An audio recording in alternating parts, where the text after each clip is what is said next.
ಪ್ರಿಯ ಸ್ನೇಹಿತರೆ, ಶಿವಗುರು ಟಿವಿಗೆ ನಿಮ್ಮೆಲ್ಲರಿಗೂ ಹಾರ್ದಿಕ ಸ್ವಾಗತ. ಇನ್ನೂ ನಮ್ಮ ಚಾನಲ್ಗೆ ಸಬ್ಸ್ಕ್ರೈಬ್ ಮಾಡದಿದ್ದರೆ ದಯವಿಟ್ಟು ಸಬ್ಸ್ಕ್ರೈಬ್ ಮಾಡಿ ಮತ್ತು ಬೆಂಬಲ ನೀಡಿ. ರಾಮ ಅವತಾರದ ಅಂತ್ಯ ಹೇಗಾಯಿತು? ರಾಮರಾಜ್ಯ ಹೇಗೆ ಕೊನೆಗೊಂಡಿತು? ವಾಲ್ಮೀಕಿಯ ಉತ್ತರ ರಾಮಾಯಣದ ಪ್ರಕಾರ ರಾಮನು ಅಯೋಧ್ಯೆಯಿಂದ 11,000 ವರ್ಷಗಳ ಕಾಲ ತನ್ನ ರಾಜ್ಯವನ್ನು ಆಳಿದನು. ಅವನು ತನ್ನ ದೇಶವನ್ನು ಆಳಿದ ರೀತಿ ಎಷ್ಟು ಸಮೃದ್ಧ, ಧಾರ್ಮಿಕ ಮತ್ತು ಅದ್ಭುತವಾಗಿತ್ತು ಎಂದರೆ, ರಾಮರಾಜ್ಯ ಎಂಬ ಪದವನ್ನು ಅನುಕರಿಸಲು ಆಡಳಿತದ ಅತ್ಯುತ್ತಮ ಆದರ್ಶವನ್ನು ಸಂಕೇತಿಸಲು ಬಳಸಲಾಗುತ್ತಿತ್ತು. ರಾಮನ ಆಳ್ವಿಕೆಯಲ್ಲಿ ಅವನ ಎಲ್ಲ ಪ್ರಜೆಗಳು ಸದ್ಗುಣಶೀಲ ಜೀವನವನ್ನು ನಡೆಸುತ್ತಿದ್ದರು. ಕಳ್ಳರಿರಲಿಲ್ಲ ಮತ್ತು ದರೋಡೆಯೂ ಇರಲಿಲ್ಲ. ರಾಜ್ಯದ ಮೇಲೆ ಯಾವುದೇ ಶತ್ರುಗಳ ದಾಳಿ ಇರಲಿಲ್ಲ. ಧರ್ಮಗಳು ಮತ್ತು ಶಾಸ್ತ್ರಗಳು ಜೀವನದ ಮಾರ್ಗದರ್ಶಿ ತತ್ವಗಳಾಗಿದ್ದವು. ಋಷಿಗಳು ಮತ್ತು ಸಾಧುಗಳು ಸಮಾಜದ ಪ್ರಮುಖ ದೀಪಗಳಾಗಿದ್ದರು. ಯಾವುದೇ ಬರ, ಪ್ರವಾಹ ಅಥವಾ ಇತರ ನೈಸರ್ಗಿಕ ವಿಕೋಪಗಳು ಇರಲಿಲ್ಲ.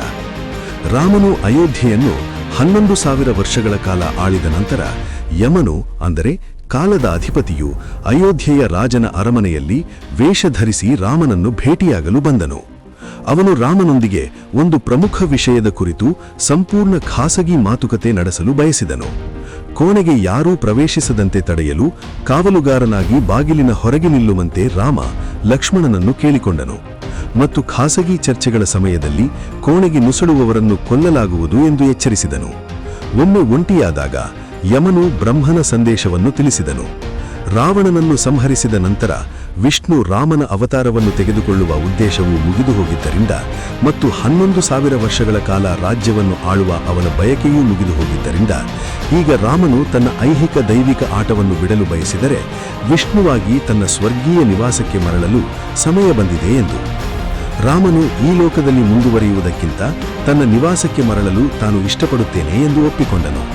ಸಂಭಾಷಣೆ ನಡೆಯುತ್ತಿರುವಾಗ ಋಷಿ ದೂರ್ವಾಸರು ಅರಮನೆಗೆ ಬಂದು ರಾಮನನ್ನು ತುರ್ತಾಗಿ ಭೇಟಿಯಾಗಲು ಬಯಸಿದರು. ಲಕ್ಷ್ಮಣನು ರಾಮನು ತುರ್ತು ವಿಷಯದಲ್ಲಿ ಕಾರ್ಯನಿರತನಾಗಿದ್ದಾನೆ ಎಂದು ದೂರ್ವಾಸನಿಗೆ ಹೇಳಿದಾಗ, ತನ್ನ ಮುಂಗೋಪಿ ಮತ್ತು ಜನರನ್ನು ಶಪಿಸುವ ಸಾಮರ್ಥ್ಯಕ್ಕೆ ಹೆಸರಾದ ಋಷಿ ದೂರ್ವಾಸನು ರಾಮನನ್ನು ಭೇಟಿಯಾಗಲು ಅನುಮತಿಸದಿದ್ದರೆ ಭೀಕರ ಪರಿಣಾಮಗಳನ್ನು ಎದುರಿಸಬೇಕಾಗುತ್ತದೆ ಎಂದು ಲಕ್ಷ್ಮಣನಿಗೆ ಬೆದರಿಕೆ ಹಾಕಿದನು. ಲಕ್ಷ್ಮಣನು ಮಣಿಯಬೇಕಾಯಿತು. ದೂರ್ವಾಸನ ಆಗಮನದ ಬಗ್ಗೆ ರಾಮನಿಗೆ ತಿಳಿಸಲು ಅವನು ಕೋಣೆಯೊಳಗೆ ಹೋದನು. ರಾಮನು ಯಮನೊಂದಿಗೆ ವಿದಾಯ ಹೇಳಿ ದೂರ್ವಾಸನನ್ನು ಭೇಟಿಯಾಗಲು ಹೊರಟು ಬಂದನು. ದೀರ್ಘಕಾಲದವರೆಗೆ ಉಪವಾಸ ಮಾಡಿ ತಪಸ್ಸು ಮಾಡಿದ ನಂತರ ರಾಮನಿಗೆ ತನಗೆ ವಿಪರೀತ ಹಸಿವಿನಿಂದ ಬಳಲುತ್ತಿದ್ದ ಕಾರಣ ರಾಮನು ತನಗೆ ಉಣಬಡಿಸಬೇಕೆಂದು ದೂರ್ವಾಸನು ಬಯಸಿದನು. ರಾಮನು ತಕ್ಷಣ ಅದನ್ನು ಏರ್ಪಡಿಸಿದನು. ಆದರೆ ಯಮನೊಂದಿಗಿನ ಖಾಸಗಿ ಸಂಭಾಷಣೆಯ ಸಮಯದಲ್ಲಿ ಯಾವ ಒಳನುಗ್ಗುವರನ್ನು ಕೊಲ್ಲುತ್ತೇನೆ ಎಂದು ತಾನು ಮೊದಲೇ ಹೇಳಿದ್ದ ಮಾತನ್ನು ಉಳಿಸಿಕೊಳ್ಳಬೇಕಾಗಿ ಬಂದ ಕಾರಣ ರಾಮನು ದುಃಖಿತನಾದನು. ಒಬ್ಬ ವ್ಯಕ್ತಿಯನ್ನು ತ್ಯಜಿಸುವುದು ಆ ವ್ಯಕ್ತಿಯನ್ನು ಕೊಲ್ಲುವುದಕ್ಕೆ ಸಮಾನ ಎಂದು ಹೇಳುವ ಶಾಸ್ತ್ರಗಳಿಂದ ಸುಳಿವು ಪಡೆದು ಭಾರ ಹೃದಯದಿಂದ ರಾಮನು ಲಕ್ಷ್ಮಣನೊಂದಿಗಿನ ಎಲ್ಲಾ ಸಂಬಂಧಗಳನ್ನು ತ್ಯಜಿಸುತ್ತಿರುವುದಾಗಿ ಲಕ್ಷ್ಮಣನಿಗೆ ಹೇಳಿದನು. ಲಕ್ಷ್ಮಣನಿಗೆ ತನ್ನ ಅಂತ್ಯ ಸಮೀಪಿಸಿದೆ ಎಂದನಿಸಿತು. ಅವನು ಸರಯೂ ನದಿಗೆ ಹೋಗಿ ಉಸಿರು ನಿಲ್ಲಿಸಿ ಸಮಾಧಿ ಸೇರಿದನು. ಅವನು ತನ್ನ ಮರ್ತ್ಯ ದೇಹವನ್ನು ತೊರೆದು ವಿಷ್ಣುವಿನ ಕಾಲು ಭಾಗವಾಗಿದ್ದ ಅವನ ಆತ್ಮ ಸ್ವರ್ಗೀಯ ವಾಸಸ್ಥಾನಕ್ಕೆ ಮರಳಿತು. ದುಃಖಿತನಾದ ರಾಮನು ತನ್ನ ಎಲ್ಲಾ ಪ್ರಜೆಗಳು, ಮಂತ್ರಿಗಳು ಕರೆದು ಲಕ್ಷ್ಮಣನಂತೆ ತನ್ನ ಜೀವವನ್ನು ತ್ಯಜಿಸಲು ರಾಜ್ಯವನ್ನು ತ್ಯಜಿಸಿ ಕಾಡಿಗೆ ನಿವೃತ್ತನಾಗುವ ನಿರ್ಧಾರವನ್ನು ಘೋಷಿಸಿದನು. ಭರತನು ಅಯೋಧ್ಯೆಯ ರಾಜ್ಯವನ್ನು ವಹಿಸಿಕೊಳ್ಳಬೇಕೆಂದು ಕೇಳಿಕೊಂಡನು. ಧರ್ಮನಿಷ್ಠ ಭರತನು ಆ ಪ್ರಸ್ತಾವವನ್ನು ತೀವ್ರವಾಗಿ ನಿರಾಕರಿಸಿ ತಾನು ರಾಮನೊಂದಿಗೆ ಹೋಗಬಯಸುವುದಾಗಿ ಹೇಳಿದನು. ಭರತನ ಸಲಹೆಯಂತೆ ರಾಮನು ಕೋಸಲ ರಾಜ್ಯದ ದಕ್ಷಿಣ ಕೋಸಲ ಭಾಗವನ್ನು ತನ್ನ ಮಗ ಕುಶನಿಗೆ ಮತ್ತು ಉತ್ತರ ಕೋಸಲ ವಲಯವನ್ನು ತನ್ನ ಮಗ ಲವನಿಗೆ ಆಳಲು ಕೊಟ್ಟನು. ಅಯೋಧ್ಯೆಯ ಇಡೀ ಜನಸಂಖ್ಯೆಗೆ ತಮ್ಮ ಪ್ರೀತಿಯ ರಾಮನು ರಾಜನಾಗದ ನಂತರ ಬದುಕುವ ಬಯಕೆ ಇರಲಿಲ್ಲ. ಅವರೂ ಸಹ ರಾಮನನ್ನು ಅನುಸರಿಸುವ ಬಯಕೆಯನ್ನು ವ್ಯಕ್ತಪಡಿಸಿದರು. ಆ ಸಮಯದಲ್ಲಿ ಮಥುರಾ ರಾಜ್ಯವನ್ನು ಆಳುತ್ತಿದ್ದ ಶತ್ರುಘ್ನನಿಗೆ ಸುದ್ದಿರವಾನೆಯಾಯಿತು. ತನ್ನ ಪ್ರೀತಿಯ ಸಹೋದರ ಹೋದರೆ ಶತ್ರುಘ್ನನಿಗೂ ಬದುಕುವ ಆಸೆ ಇರಲಿಲ್ಲ. ಅವನು ತನ್ನ ರಾಜ್ಯವನ್ನು ಮಥುರಾ ಮತ್ತು ವಿದಿಶಾ ತನ್ನ 2 ಪುತ್ರರಿಗೆ ಆಳಲು ಒಪ್ಪಿಸಿ ಅಯೋಧ್ಯೆಗೆ ಧಾವಿಸಿದನು. ಈ ಸುದ್ದಿಯನ್ನು ಕೇಳಿ ರಾಮನ ಹಿಂದಿನ ಸಹಚರರು ಮತ್ತು ಹಿತೈಷಿಗಳಾದ ಹನುಮಂತ, ಸುಗ್ರೀವ ಮತ್ತು ಅವನ ವಾನರರು, ಜಾಂಬವಂತ ಮತ್ತು ಇತರ ಕರಡಿಗಳು, ವಿಭೀಷಣ ಮತ್ತು ಅವನ ನಿಷ್ಠಾವಂತ ರಾಕ್ಷಸರು ಅಯೋಧ್ಯೆಗೆ ಬಂದರು. ಅವರೆಲ್ಲರೂ ರಾಮನು ಭೂಮಿಯಿಂದ ನಿರ್ಗಮಿಸಿದಾಗ ಅವನೊಂದಿಗೆ ಹೋಗಬಯಸಿದರು.